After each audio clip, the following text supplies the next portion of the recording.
Apa itu diskriminasi harga? Dalam berbisnis, strategi penetapan harga yang tepat akan berpengaruh pada penjualan produk secara langsung. Ada banyak jenis model yang bisa dipilih. Salah satunya adalah maskapai penerbangan. Diskriminasi harga adalah strategi mikroekonomi yang banyak dijalankan oleh para produsen dalam harga yang berbeda. Sebuah produk dijual dengan harga yang berbeda di pasar yang berbeda. Jadi untuk satu produk yang sama, dua orang pembeli bisa mendapatkan harga yang berbeda. Tipe-tipe diskriminasi harga. Ada 3 jenis harga yang sering ditemukan di pasaran. Antara lain, yang pertama diskriminasi harga tingkat 1.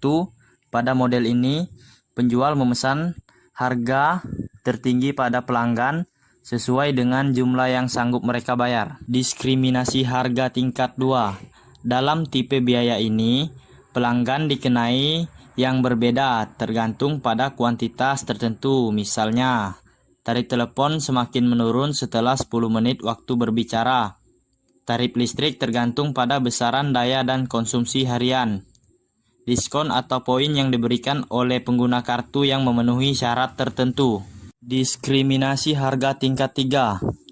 Para pelanggan dikelompokkan berdasarkan atribut tertentu, misalnya latar belakang sosial dan ekonomi. Tipe ini adalah yang paling umum ditemukan di masyarakat. Keuntungan diskriminasi harga. Hampir semua pelaku bisnis lakukan nasional untuk meningkatkan penjualan dan memperbesar keuntungan mereka. Bagi produsen, inilah maskapai penerbangan yang bisa mendapatkan peningkatan pendapatan. Diskriminasi perusahaan memiliki dua sisi yang berbeda. Bagi beberapa perusahaan, mereka masih tetap bertahan meski tidak mendapatkan keuntungan besar. Namun bagi beberapa perusahaan lain, harga bisa saja merugikan mereka. Perusahaan transportasi adalah contohnya yang bisa mendapatkan keuntungan dengan harga terjangkau. Peningkatan layanan konsumen. Jika diskriminasi harga dapat memberikan penambahan signifikan pada pendapatan perusahaan, mereka juga dapat meningkatkan layanan pada konsumen. Caranya dengan menggunakan hasil dari penerbangan untuk memenuhi kebutuhan konsumen. Keuntungan memberikan pada konsumen. Tidak hanya bagi produsen, harga juga menguntungkan konsumen. Misalnya harga spesial yang diberikan untuk lansia, pendapatan lansia lebih rendah dari pekerja aktif, sehingga mereka sangat terbantu dengan harga yang murah. Mengelola permintaan konsumen. Perusahaan bisa melakukan pemerataan permintaan konsumen melalui penerbangan harga. Misalnya dengan memberikan harga murah untuk tiket transportasi di pagi hari. Dengan demikian, tidak langsung perusahaan mendorong konsumen untuk bergerak di pagi hari agar mendapatkan harga murah. Hal ini bisa diterapkan untuk menghindari membeludaknya permintaan konsumen di siang atau malam hari. Harga kerugian diskriminasi. Selain keuntungan-keuntungan yang telah merugikan perusahaan, harga juga bisa merugikan dan konsumen. Harga terlalu tinggi untuk beberapa orang. Jika ada konsumen yang merasa diuntungkan karena harga yang lebih rendah, tentu ada juga yang merasa dirugikan karena harus membayar lebih tinggi. Misalnya untuk konsumen yang harus membeli tiket pesawat di jam sibuk, harganya jauh lebih tinggi dibandingkan jam biasa. Hal ini bisa menjadikan harga menjadi tidak efisien. Kelebihan konsumen menurun. Adanya airline debt price match surplus, konsumen menurun dan menyebabkan semakin besar di masyarakat. Ini bisa terjadi jika perusahaan menerapkan nasionalisasi harga tingkat pertama. Ketidakadilan bagi konsumen. Meski di negara anggota diterapkan berdasarkan kelompok sosial tertentu, konsumen masih bisa merasakan ketidakadilan. Misalnya saja, orang dewasa dan lansia yang harus membayar dengan harga berbeda. Bisa jadi orang dewasa yang membayar lebih mahal adalah pengangguran, sementara lansia yang mendapatkan harga murah sangat kaya raya. Biaya administratif.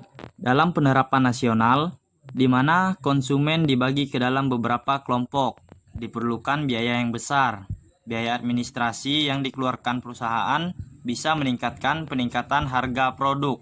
Penerapan diskriminasi harga. Diskriminasi diterapkan oleh banyak industri dan perusahaan. Beberapa contoh penerapan nasional harga adalah sebagai berikut. Lanjut ke contoh penerapan nasional harga.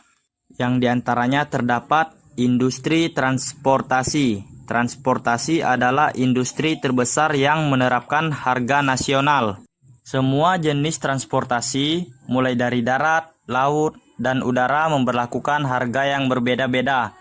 Perbedaan harga berdasarkan berbagai hal seperti kelas, waktu tempuh, hingga usia.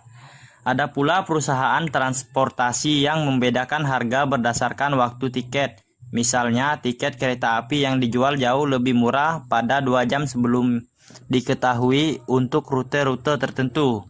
Harga retail. Produsen bisa menjual produk mereka pada satu perusahaan retail yang sama di beberapa wilayah sekaligus. Perbedaan harga hanya berdasarkan pada berapa banyak jumlah produk yang dibeli di wilayah tersebut. Kupon. Pemberian kupon adalah cara produsen untuk membedakan mana konsumen mereka yang sensitif harga dan tidak sensitif harga. Konsumen yang rela mengumpulkan kupon demi kupon adalah mereka yang sensitif terhadap harga. Dengan demikian, produsen bisa menarik harga yang lebih tinggi pada konsumen yang tidak sensitif, alias tidak memiliki banyak diskon-diskon. Harga premium. Harga premium yang diterapkan pada sebuah produk berarti produsen mengeluarkan biaya marginal lebih besar untuk produk tersebut dibandingkan dengan produk lain. Misalnya untuk sebuah harga kopi biasa diberi harga standar, sementara kopi dengan label premium dijual dengan harga berkali-kali lipat dari kopi biasa.